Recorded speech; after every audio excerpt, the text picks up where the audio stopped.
நண்பர்களே, சென்னை எண்ணூர் துறைமுகத்தில் ஒரு வேலைவாய்ப்புக்கான அறிவிப்பு வெளியிட்டிருக்காங்க. இதுக்கு டிகிரி படித்தவர்களும் விண்ணப்பிக்கலாம். அதில் பார்த்திங்கன்னா ஜூனியர் அக்கௌண்டன்ட் ஒரு பணி போட்டிருக்காங்க. அதுக்கு பிகாம் படித்தவங்க மட்டும் தான் விண்ணப்பிக்க முடியும்.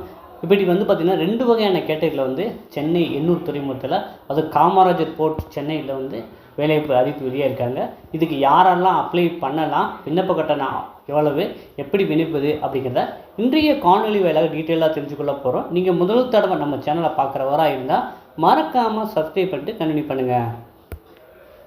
ஸோ நீங்கள் பார்த்தீங்கன்னா பிப்ரவரி 27 ஸ்டார்ட் பண்ணிட்டாங்க. விண்ணப்பிக்கிறது கடைசி தேதி பார்த்திங்கன்னா 28/3, அது மார்ச் 28ஆம் தேதி கடைசி தேதியாக இருக்குது. நீங்கள் பார்த்தீங்கன்னா ஆன்லைன் மூலமாக தான் இந்த பணிக்கு விண்ணப்பிக்கணும். என்னென்ன போஸ்ட்டுன்னு சொல்லிடுறேன். சேலரி எவ்வளோன்னு பார்த்துருவோம். ஜூனியர் அசிஸ்டண்ட்டுக்கு பார்த்தீங்கன்னா சேலரி பார்த்தீங்கன்னா 25,250 50,500 வரைக்கும் சொல்கிறாங்க. அப்போ ஸ்டார்டிங்கு நீங்கள் 11 வரைக்கும், அது 30,000 மேலே சேலரி வாங்கலாம். இப்போ டோட்டல் போஸ்ட்டு நம்ம 11 ஜூனியர் அசிஸ்டண்ட்டுக்கு. அதுக்கு என்ன டிகிரி படித்தா போதும்.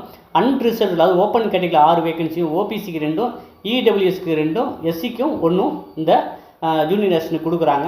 அதே போல் பார்த்தீங்கன்னா ஜூனியர் அக்கௌண்ட்ஸுக்கு பார்த்தீங்கன்னா மொத்தம் 3 வேகன்சி, அன்ரிசர்வ்டுக்கு 2, ஓபிசிக்கு 1, இடபிள்யூஎஸ்க்கு எஸ்சிக்கு இல்லை. ஆனால் அவங்க ஜென்ரலில் இருக்கிறனால அவங்களும் இந்த பணிக்கு விண்ணப்பிக்கலாம். ஸோ இதுக்கு குவாலிஃபிகேஷன் பார்த்துருவோம். கல்வி தகுதி ஜூனியர் அசிஸ்டண்ட்டுக்கு நீங்கள் எனி டிகிரி படித்தாலே இந்த பணிக்கு விண்ணப்பிக்கலாம். எனி டிகிரி நீங்கள் ரெகுலர் கோர்ஸில் படிச்சுக்கணும். அதுக்கு பார்த்தீங்கன்னா இவ்வளோ பெர்சன்டேஜ் இருக்கணும் அப்படிங்கிறது சொல்லலை. எக்ஸ்பீரியன்ஸும் எதுவும் தேவையில்லைன்னு போட்டிருக்காங்க. ஆனால் ஜூனியர் அக்கௌண்டண்ட்டுக்கு பார்த்தீங்கன்னா நீங்கள் பிகாம் படிச்சிருக்கணும். 60% மார்க் எடுத்துருக்கணும். அது டிகிரியில் 60% மார்க் எடுத்துனா தான் இந்த பணிக்கு ஜூனியர் அக்கௌண்டண்ட்டுக்கு பண்ண முடியும். பிகாம் படித்தவங்க ப்ளஸ் 60% இருக்கணும். ஜூனியர் அசிஸ்டண்ட்டுக்கு பார்த்தீங்கன்னா எனி டிகிரி படித்தாலே போதும். இந்த மாதிரி பெர்சன்டேஜ்லாம் அதில் சொல்லலை. ஓகேவா? அடுத்ததாக பார்த்தீங்கன்னா அதுக்கு வயது ஜூனியர் அசிஸ்டண்ட்டுக்கு 30 வயது வரைக்கும், ஜூனியர் அக்கௌண்ட்டுக்கு 30 வயது தான். ஏஜ் லிமிட் ஏஜ் ரிலாக்ஸேஷன் இருக்கான்னா எஸ்சிஎஸ்டி பிரிவுக்கு 5 வருடம், அப்போனா 35 வயது வரைக்கும். அது ஓபிசிக்கு 3 வருடங்களும், அப்போ 33 வயது வரைக்கும் ஓபிசி 3 அப்ளை பண்ணலாம். எஸ்சிஎஸ்டி 35 வரைக்கும் இந்த பணிக்கு விண்ணப்பிக்கலாம். ஸோ அடுத்ததாக பார்த்தீங்கன்னா விண்ணப்ப கட்டணம். ஸோ விண்ணப்ப கட்டணம் பார்த்தீங்கன்னா எஸ்சிஎஸ்டி பிரிவினருக்கு 100 ரூபா தான் கொடுத்துருக்காங்க. எக்ஸ் சர்வீஸ்மேனும் பிசிக்கலி சேலஞ்சருக்கும் விண்ணப்ப கட்டணத்தில் விலக்கு கொடுக்குறாங்க. ஓபிசி அண்ட் எக்கனாமிக் வீக்கர் செக்ஷனுக்கு 150 ரூபாயும், ஓப்பன் கேட்டகரியில் வரவங்களுக்கு பார்த்தீங்கன்னா 200 ரூபாயும் விண்ணப்ப கட்டணம் வச்சுருக்காங்க. இது நீங்கள் ஆன்லைன் மூலமாக தான் பே பண்ண முடியும். ஆன்லைன் மூலமாக தான் அப்ளை பண்ண முடியும். அடுத்ததாக பார்த்தீங்கன்னா எக்ஸாம் பேட்டர்ன் சிலபஸ் கொடுத்துருக்காங்க. ஸோ இது ஜூனியர் அசிஸ்டண்ட்டுக்கு பார்த்தீங்கன்னா மொத்தம் 5 டாபிக் கொடுத்துருக்காங்க. ஸோ ஒவ்வொரு topic English language and grammar 25 மதிப்பெண், 25 கொஸ்டின் கேட்குறாங்க. Numeric and ability and arithmetic and quantity aptitude 25 மதிப்பெண், 25 கொஸ்டின் கேட்குறாங்க. லாஜிக்கல் ரீசனிங் 20 மதிப்பெண், 20 கொஸ்டின் கேட்குறாங்க.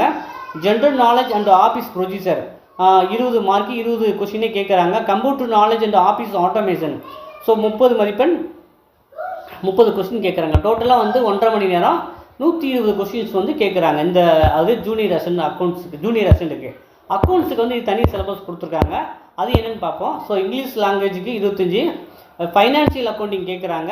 கார்ப்பரேட் அக்கௌண்டிங் 20, ஃபைனான்சியல் அக்கௌண்டிங் 20 மதிப்பெண்ணும், கார்ப்பரேட் அக்கௌண்டிங் 6 மதிப்பெண்ணும், காஸ்ட் அண்ட் மேனேஜ்மெண்ட் அக்கௌண்டிங் 10 மதிப்பெண்ணும், ஃபைனான்ஸ் மேனேஜ்மெண்ட்டுக்கு 10 மதிப்பெண்ணும், இன்கம் டேக்ஸ் 10 மதிப்பெண், ஜிஎஸ்டி 10 மதிப்பெண், பிஸ்னஸ் லா பார்த்தீங்கன்னா 10 மதிப்பெண், எக்கனாமிக்ஸ்க்கு 4 மதிப்பெண், கம்ப்யூட்டர் அண்ட் இன்ஃபர்மேஷன் சிஸ்டம் 10 மதிப்பெண், general finance and PSUs operation மொத்தம் 5. டோட்டலாக பார்த்தீங்கன்னா பிகாம் ஓரியன்டாக சப்ஜெக்ட் ஓரியன்டாக கேட்குறாங்க. 120 கொஸ்டின். இதுக்கும் 1.5 மணி நேரம் தான்.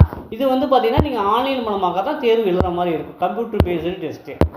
இதுக்கு பார்த்தீங்கன்னா கொஸ்டின் லாங்குவேஜ் இங்கிலீஷில் மட்டும்தான் இருக்குன்னு போட்டாங்க. அது 2 எக்ஸாமுக்குமே கொஸ்டின் லாங்குவேஜ் எக்ஸாம் லாங்குவேஜ் இங்கிலீஷில் மட்டும்தான், தமிழ்லையோ ஹிந்திலேயோ இல்லை. அப்புறம் பார்த்தீங்கன்னா இதுக்கு நெகட்டிவ் மார்க் இருக்குது.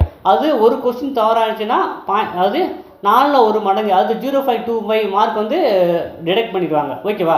அது 1/4னா ஒரு கொஸ்டினுக்கு ராங் பண்ணிட்டீங்க அப்படின்னா 0.25 மார்க் டிடெக்ட் பண்ணிடுவாங்க. அதையும் போட்டிருக்காங்க. இதில் பாஸ் இந்த ரேங்கிங் கேட்டகரி இருக்குல்ல, ஜென்ரல் கேட்டகரிக்கு 40% மேலே வரணும். ஓபிசி அண்ட் இடபிள்யூஎஸ்க்கு 35% மேலேயும், எஸ்சிஎஸ்டி அண்ட் பிடபிள்யூஹெச்க்கு பார்த்தீங்கன்னா 30% மேலேயும் இருக்கணும் அந்த ரேங்கிங் லிஸ்ட் வரதுக்கு. எக்ஸாமினேஷன் சென்டர் பார்த்தீங்கன்னா எக்ஸாம் வந்து எப்போ இருக்கும் அப்படின்னா ஏப்ரல் மேல இருக்குன்னு எக்ஸாம்ஸ் போட்டிருக்காங்க. எக்ஸாம் வந்து பார்த்திங்கன்னா ஏப்ரல் அல்லது மேல இருக்குன்னு போட்டிருக்காங்க. நம்ம தமிழ்நாட்டில் வந்து எக்ஸாமினேஷன் சென்டர் வந்து சென்னை கொடுத்துருக்காங்க. அப்புறம் கோயம்புத்தூர், திருநெல்வேலியில் தமிழ்நாட்டில் இருக்குது. சரிங்களா, தமிழ்நாட்டில் வேக்கன்சி எக்ஸாமினேஷன் சென்டர் வந்து சென்னை இருக்குது, கோயம்புத்தூர், திருநெல்வேலி அந்த 3 இடங்களில் வந்து எக்ஸாமினேஷன் சென்டர் வந்து போட்டிருக்காங்க. ஸோ இந்த தகவலை வந்து உங்கள் நண்பர்கள் யாரும் பிகாம் படிச்சிருந்தாலோ இல்லை எனி டிகிரி படித்தவங்க நான் வந்து பேங்கிங் எக்ஸாம் மாதிரிலாம் ப்ரிப்பேர் பண்ணுறேன், இதுக்கு ஈஸியாக அடிச்சுன்னு நினைக்கிறவங்க வந்து சென்னை எண்ணூர் துறைமுகத்தில் வேலை சரிங்களா, காமராஜர் போர்ட்டுன்னு சொல்கிறாங்க, அங்கே தான் வேலை. இது சம்மந்தமாக உங்களுக்கு டவுட்ஸ் இருந்துச்சுன்னா இந்த ஃபாலோவிங் நம்பர்ஸ்க்கு வந்து நீங்கள் மெயில் பண்ணியோ கால் பண்ணியோ கிளாரிஃபிகேஷன் பண்ணிக்கலாம் அப்படின்னு போட்டிருக்காங்க. ஸோ நம்ம வந்து பார்த்திங்கன்னா இந்த வெப்சைட்லேயே டீட்டெயிலாக கொடுத்துருக்காங்க. வெப்சைட் லிங்க்கு கொடுக்குறேன், அப்ளை ஆன்லைன் லிங்க்கு கொடுக்குறேன். விருப்பம் உள்ளவங்க இதுக்கு வந்து என்னோட அப்ளை பண்ணி பயன்பெறலாம். ஸோ நம்ம பிகாம் ஸ்டூடெண்ட்ஸ்க்கு வந்துமே எப்பயுமே நம்ம வந்து சப்ஜெக்ட் பேப்பருக்கு ஸ்டடி மெட்டீரியல் வச்சுருக்கோம். இந்த பிகாம் அப்ளை பண்ண நினச்சிங்கன்னா இந்த நம்மளுக்கு வந்து பார்த்திங்கன்னா இந்த பிகாம் கிராஜுவேட்ஸ்க்கு தனியாக வந்து ஸ்டடி மெட்டீரியல் வச்சுருக்காங்க. விருப்பம் உள்ளவங்க வந்து பார்த்திங்கன்னா வாங்கி பயன்பெறலாம். பக்காவான ஸ்டடி மெட்டீரியல் நம்மக்கிட்ட இருக்குது பிகாம் படித்தவங்களுக்கு. ஸோ அந்த மெட்டீரியல் வாங்கி பயன்படுத்தி கொள்ளலாம். ஸோ ஸ்டடி மெட்டீரியல் அதே போல் எனி டிகிரி படித்தவங்களுக்குமே ரீசனிங், ஆப்டிடியூடு, ஜிகேக்கான ஸ்டடி மெட்டீரியல் நம்மகிட்ட இருக்குது. ஓகேவா? ஸோ உங்களுக்கு வந்து இந்த பணிக்கு விண்ணப்பிக்கன்னா இந்த வீடியோக்குள்ள டிஸ்கிரிப்ஷன் லிங்க்கு கொடுக்குறேன், அதை கிளிக் பண்ணி நீங்கள் அப்ளை பண்ணிக்கலாம். இது வந்து ஏப்ரல் மேலும் சொல்லிட்டாங்க எக்ஸாமினேஷன் சென்டர். எக்ஸாம் வந்து இங்கிலீஷில் மட்டும்தான் இருக்கும். ஸோ இந்த ஒரு நல்ல வாய்ப்பு வந்து பயன்படுத்தி கொள்ளுங்கள். இது சொந்தமாக எந்த டவுட்னாலும் கமெண்டில் தெரிவிங்க, நம்ம அடுத்த காணொலியில் இன்னும் டீட்டெயிலாக டிஸ்கஷன் பண்ணலாம். ஸோ உங்களுக்கான ஸ்டடி மெட்டீரியல் நம்மகிட்ட வந்து பிகாம் ஸ்டூடெண்ட்ஸுக்கு தனியாக வச்சுருக்கோம். விருப்பம் உள்ளவங்க தனியாக வாங்கி பயன்பெறலாம். ஸ்டடி மெட்டீரியல் தேவைன்னா இந்த டிஸ்பிளேயில் வாட்ஸ்அப் இருக்குது, சாட் பண்ணி நீங்கள் வாங்கிக்கலாம். ஸோ இதே போல் தகவலுக்கு காணொலிகளுக்கு தொடர்ந்து நம்ம சேனலை சப்ஸ்கிரைப் பண்ணி இணைந்திருங்கள். மற்றும் ஒரு காணொலியில் நாம் மீண்டும் சந்திப்போம். நன்றி, வணக்கம்.